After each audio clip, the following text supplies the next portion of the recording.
What's up, guys? It's Brendan Dzwierzynski here with you from the media seating upstairs at Allen Fieldhouse, recapping Sunflower Showdown Round 2 for the 22-23 season. A Kansas Jayhawks win over the Kansas State Wildcats 90-78, and which means a season series split between KU and K-State. K-State obviously won exactly 2 weeks ago at Bramlage Coliseum in Manhattan in overtime, 83-82. Now this 12-point win by KU here tonight. Some really impressive individual performances in this game, but really what it broke down to is KU was able to do what it needs to do, generally speaking, to win Big 12 games on the same night where K-State, especially in the first half, really struggled with the things that have been bugaboos for the Wildcats throughout this season so far. Couple quick examples of that. KU, which struggled mightily to shoot the three ball in the meeting in Manhattan 2 weeks ago on January 17th. They were fantastic in this game. How about 8 of 16 from three-point range for the Jayhawks in the first half? Just 3 of 11 in the second half. KU was playing with some foul trouble. K-State was as well, and we'll get to the fouled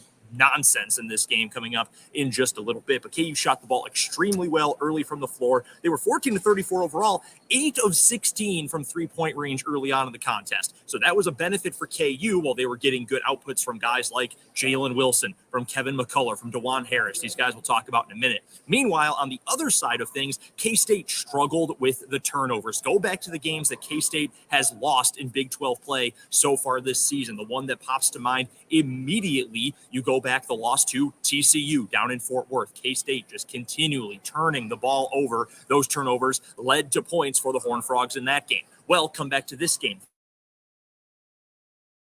Overall, K-State ended up with just 13 turnovers for the game, which is not a bad number. KU only had 9, but 13, you can live with 13 turnovers. The problem is 10 of those came in the first half, and those 10 K-State turnovers led directly to 15 KU points. That's a point and a half off of every turnover committed by K-State. Obviously, that is not a winning formula for the Wildcats, and that is a big reason why they were in such a big hole early on in this game. KU led by 13 points a couple of different times in the first half, and eventually was able to pull away for the victory. Although you have to give credit to Kansas State in this game, despite the fact that Kansas led for almost the entirety of the game. In fact, 36 minutes and 32 seconds of the game, K-State was never out of it. There was never a point until really the final minute of the contest when you felt like, no, K-State doesn't have a chance in this game. I was even sitting next to our good friend of 580 Sports Talk, CJ Moore from The Athletic, who said with 3:43 on the clock at the under 4 media timeout, here we go. This is the moment for K-State. If they're going to make it happen, they're going to make it happen right there. And unfortunately, on the Wildcat side of things, they were not able to do so. A couple of misses right at the rim, just some unfortunate timing with turnovers, fouls, shots, etc.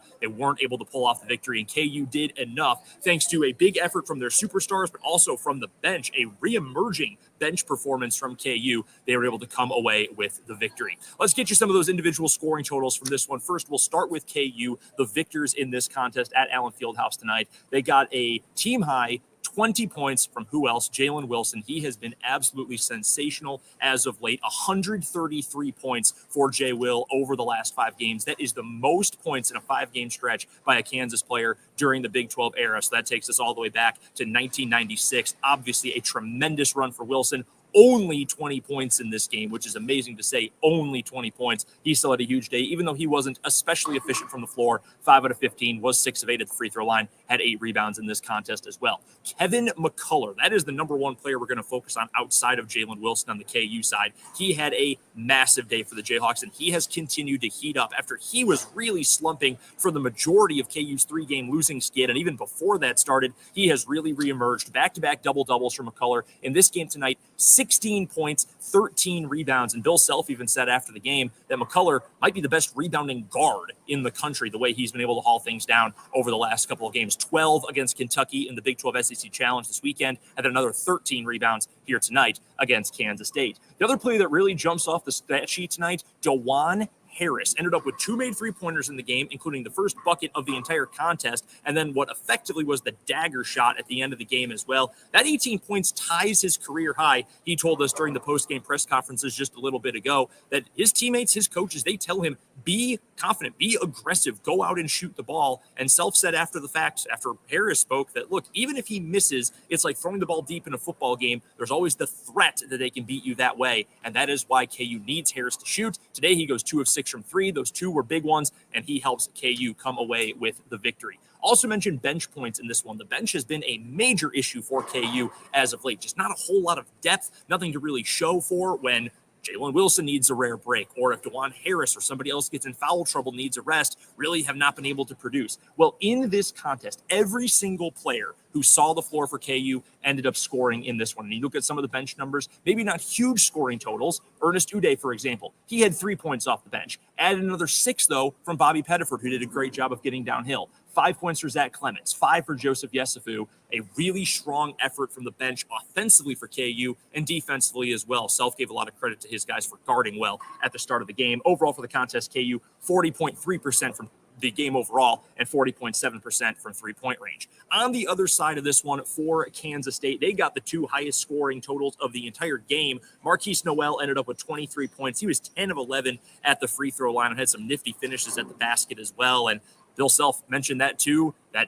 look, he's a really hard guard. K-State as a whole has a lot of guys who are really hard to guard. Now, Noel was one of those guys, and he only had 4 points against KU 2 weeks ago. Meanwhile, Keontae Johnson, I think very easily you could argue, was the best player in this game for K-State. Ended up without great shooting numbers overall, 7 of 19 from the floor, did go 2 of 4 from 3. He was also great at the free throw line, 6 of 7, 12 rebounds for another double-double for Johnson as well. The mid-range game was absolutely killer for him throughout this contest, and really, again, helped K-State fight to stay within distance of being able to put together a comeback. It just wasn't quite enough in the end. Other scorers for K-State in this one, they ended up with 4 double-figure scorers compared to just 3 for KU. 11 points in this one as well for Naquan Tomlin and another 10 for David Gasson. Gasson's an interesting fit because he spent so much time injured. He hadn't played all that much this season, but in the last couple of games, he's really picked it up a lot. Self mentioned that from his KU perspective, he thinks that K-State is better with Gasson out there. Not that he was trying to put anyone down, but he just adds something that K-State otherwise wouldn't have.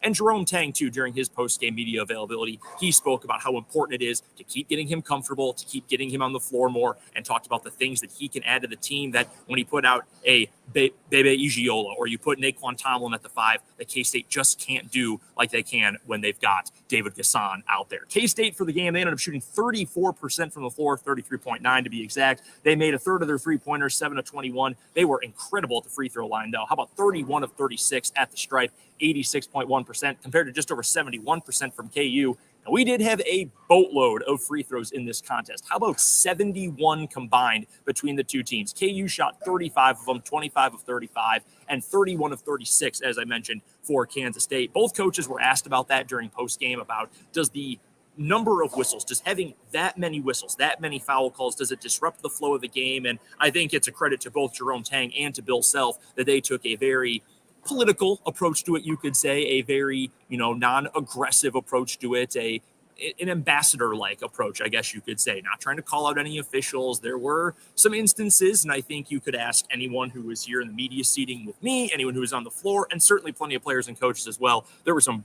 brutal calls throughout this game, but in the end, they really broke it down to, hey, it's a physical league. The NCAA officiating offices have one way they want the games to be called. The Big 12 offices have it a different way. We ended up, though, in this contest with truly an unforgivable number of personal fouls. 47 fouls in a 40-minute game. What could have been an all-time great ended up being kind of a slog that took well over 2 hours because we just could not stop fouling on the court.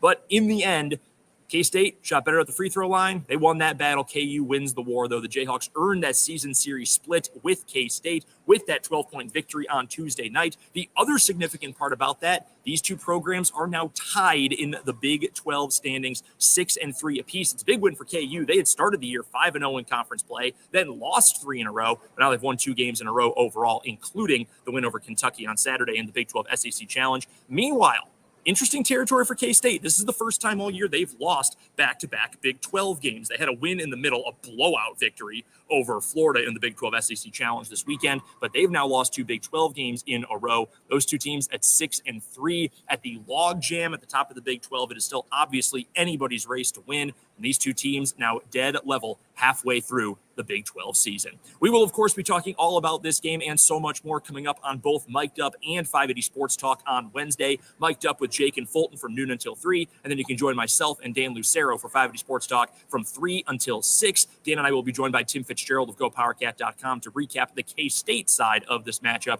and the Sunflower Showdown as a whole. But that is going to do it from Allen Fieldhouse tonight. Once again, your final score, the 8th-ranked Kansas Jayhawks 90, the 7th-ranked Kansas State Wildcats 78. We'll talk to you Monday on the Sports Voice of Kansas and on YouTube. Sports on 580 WIBW is the channel. Until then, I'm Brendan Dzwierzynski. Enjoy your evening. We'll talk to you coming up on Monday.